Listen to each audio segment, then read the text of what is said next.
Welcome to Hart County Public Library Outreach Virtual Storytime. We are so glad that you could join us. The Invisible Boy. The author is Trudy Ludwig, and the illustrator is Patrice Barton. Can you see Brian, the invisible boy? Even Mrs. Carlotti has trouble noticing him in her classroom. She's too busy dealing with Nathan and Sophie. Nathan has problems with what Mrs. Carlotti calls volume control. He uses his outside voice inside too much. Sophie whines and complains when she doesn't get her way. Nathan and Sophie take up a lot of space. Brian doesn't. When the bell rings for recess, Micah and JT take turns choosing kids for their kickball teams.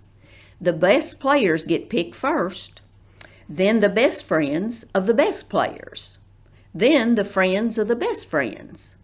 Only Brian is left, still waiting and hoping. JT glances in Brian's direction and, just as quickly, looks away. "We've got enough players for each team," he tells the others. "Let's play ball." In the cafeteria, Madison and her friends talk about her birthday party. "The rope swing over the pool was awesome," says JT. "Yeah, so was the water slide," says Fiona. "That was the best pool party ever."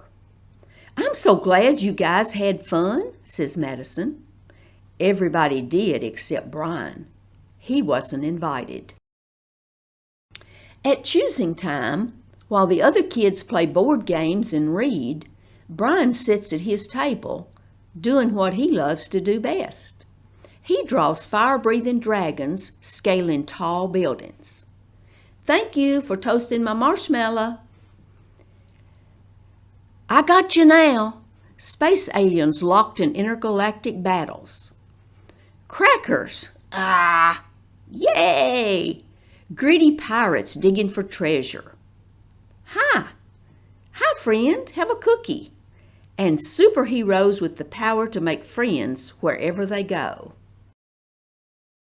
On Monday morning, Mrs. Carlotti introduces Justin, a new student, to the class. Brian smiles shyly at him.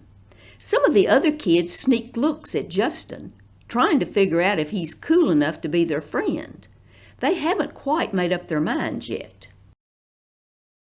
At lunch, Madison and JT watch Justin eat with chopsticks. "What's that?"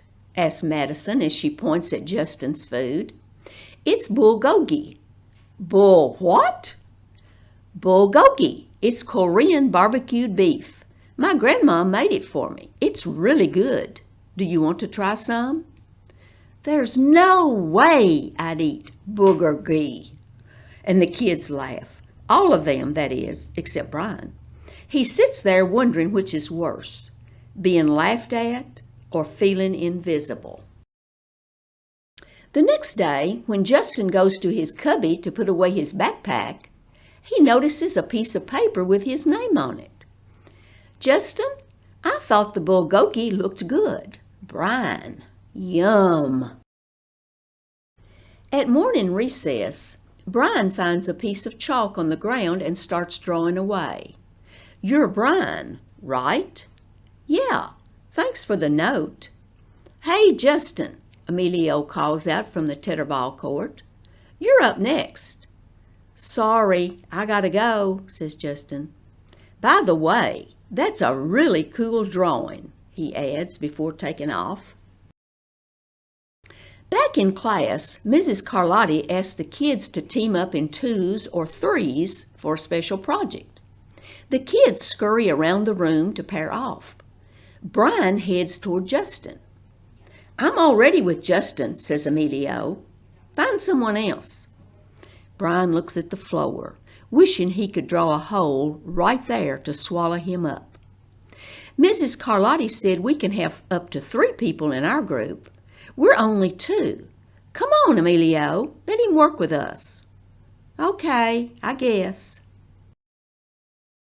Mrs. Carlotti gives the class directions for the project. Your assignment is to work together to write a story about what you see in this photograph. Use your imagination and have fun. Whoa, cool, says Emilio. What kind of people do you think would live in houses like that?